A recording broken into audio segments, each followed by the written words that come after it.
That's really one of Rand's coldest bars yet, due to the hopelessness that it displays. Go subscribe, yeah, subscribe.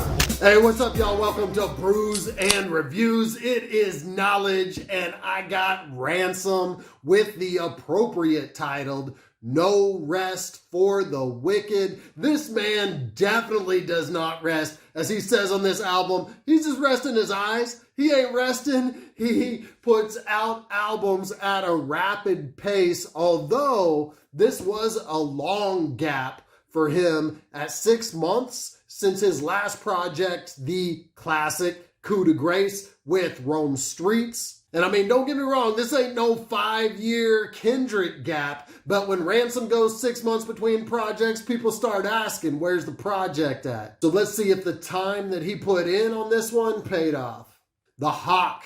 This intro might seem random to those that don't remember it, but this is actually Nicki Minaj responding to Ransom's claim that he was a ghostwriter for her. He made that claim, or at least put some lyrics about it on his track, Man Alone. This was many, many years ago before a lot of people knew who Ransom was. On this track, immediately you hear all these boxing terms. He's put in a box, jabbing, Ali Shuffle, and the title is referring to Julian the Hawk Jackson, supposedly the hardest hitting boxer of all time. So Rand is drawing a parallel to himself here being the hardest hitting rapper. I mean, he does have some of the hardest hitting punchlines, so he's definitely like the Hawk in that way. And I really like this line where he says, I'm punching after the bell because I never heard the ding.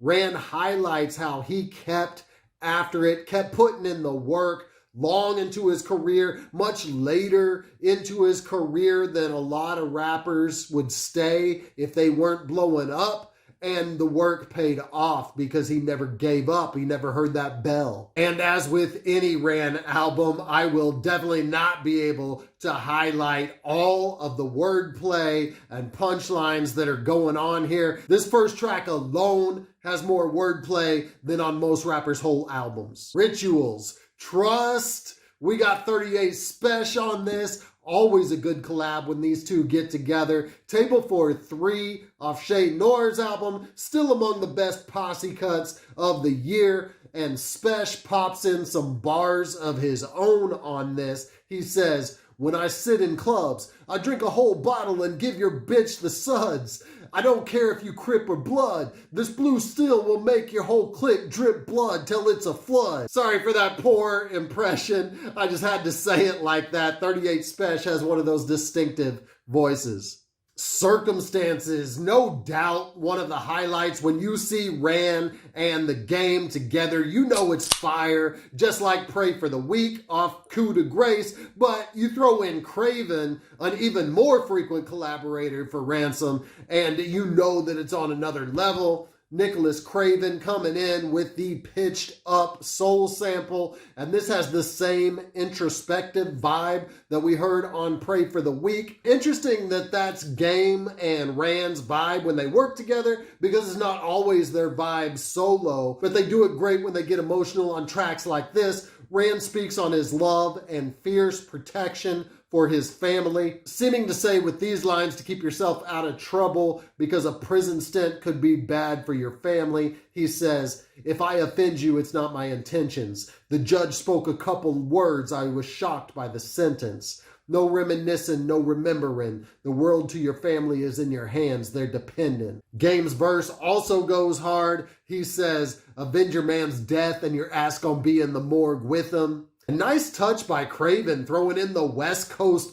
whistle right after Game's verse for his little interlude. And at the end of this track, great beat making and a sign that he knows his artists here. Overnight success, harkening back to what I said about Ransom finding success late in his career and the ghostwriting that he's talking about at the beginning and people blowing up using his style. That's what this whole track is about. He says it took me years to get success overnight. And that's usually how it goes. When people say overnight success, they really aren't paying attention to all the work that artists are putting in before you see them blow up. Compromise, the second of 3 Craven beats. This one's easy to recognize as Nicholas Craven too. It's a signature style for him and a similar style to Circumstances. And Rand does what he does best, especially over Craven beats, kicking those fly one-liners. He says, "We ain't gotta meet. If it's beef, I make you a vegetable. Rest in peace t-shirts, artists making a sketch of you. Your brother want revenge, that'll make it a death of 2. His little exchange with Craven on the interlude reminds me of Prime and what they did on their album. And I'm not saying that Ransom is like Royce, and especially not that Craven is like DJ Premier, but you could see this duo getting to that level at some point if they continue at this rate, especially after Rand goes off on the second verse. And I'm gonna drink to this track. I am sipping on a Maduro brown ale from Cigar City Brewing in Tampa, Florida. This is a 5.5%, very complex, toffee, chocolate notes, lots going on with this, just like there's a lot going on in Rand's bars. Let's get back to it. Making It. We got more introspective Ransom here. He's quoting Nas's "Life is what you make it," a slept-on track on an unduly hated Nas album, I Am. That album was great. No, it wasn't It Was Written, which was also unduly hated. If you were there at the time, people didn't like that album. They've come around now. But I Am is a classic Nas album in its own right. Don't sleep. And Rand quotes it here. And this is after quoting Ether by Hove worshippers on the previous track. Great lines there. And you got to appreciate the love that Rand is showing for Nas. Redemption. I gotta say, I wasn't a big fan of this beat at first. A little redundant, somewhat of a simple loop, but this is one of those simple beats that allows the focus to be on Rand's flow and lyrics, and he doesn't disappoint, as this is chock full of metaphors and wordplay, like talking about how he speaks with his moves, because he speaks less than a mime, and referencing Lance Stevenson blowing in LeBron's ear. And these lines, he says, "Y'all softer than a bride's dress, thinking that you suited for these streets, but no ties left." And taking a really dark turn when he says, "I always thought if you had to suffer, you poor, until I saw a rich man put one under his jaw." That's really one of Rand's coldest bars yet, due to the hopelessness that it displays. Captions. I didn't have a whole lot to say about this until Tyrant killed this shit. He starts off simple enough before he decides to go double time with the flow for a few bars and then not let go of the mic for 2 minutes straight, just going bar, bar, bar, bar, bar. Great guest appearance from Tyrant on this. Imperial Glaciers with this, YOD Wave, and Craven in 3. I'm saying Craven will have a claim to Producer of the Year at the end of the year. And this is another dope beat from the man right here. And Rand and Willie the Kid take full advantage of the dark backdrop that Nicholas Craven provides. The Gambler, nice beat here. I almost thought this was Craven too, but it's Bernard Woodside.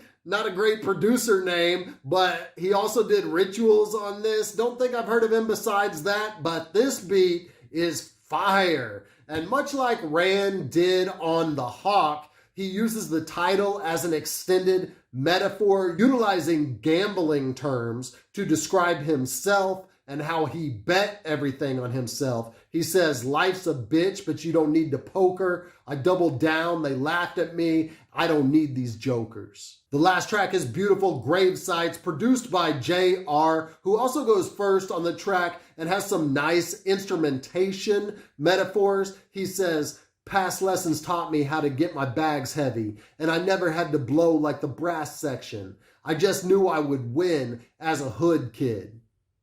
There's also a nice Jordan's Peele, as in running off your Jordan's Peele and Jordan Peele, the director, wordplay from Rand. And that was right there. That's one of those metaphors that you just can't believe you've heard before, because it's right there for anyone to take. Maybe someone's used it before. I haven't heard it. Rand's the first to do that great wordplay. And Black Chakra comes in at the end with a spoken word style. I hadn't heard of him, but I checked out his own album. He's definitely a unique, poetic artist. And props to Ransom for putting on all these lesser known people. Hell, I dug into JR because I heard him with Ransom first. So Ransom's probably trying to do for other people what bigger artists didn't necessarily do for him. That's props to Ransom. This album's pretty much what we'd expect from Ransom. Bars upon bars upon bars, combined with flows that seem like he's writing well beyond the margin,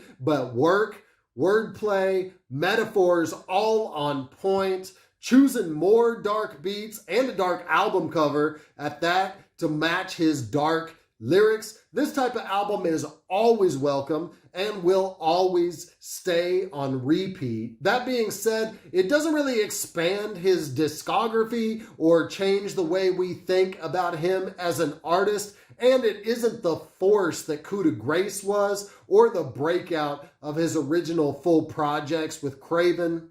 Still, based on bars alone, I give this a 7 out of a 12 pack. Thank you for watching my review of Ransom's No Rest for the Wicked. If you like this, go ahead and hit like now and hit me up in the comments. If you didn't like it, also let me know why in the comments. I drop hip-hop and house related content consistently, so subscribe to my channel now, and until I see you next time, keep buzzing. The man says subscribe. But if he's on his channel saying that somebody's album is better than mine, unsubscribe to that motherfucker. No, your album's the best, man. There you go. Subscribe. Yeah. Subscribe.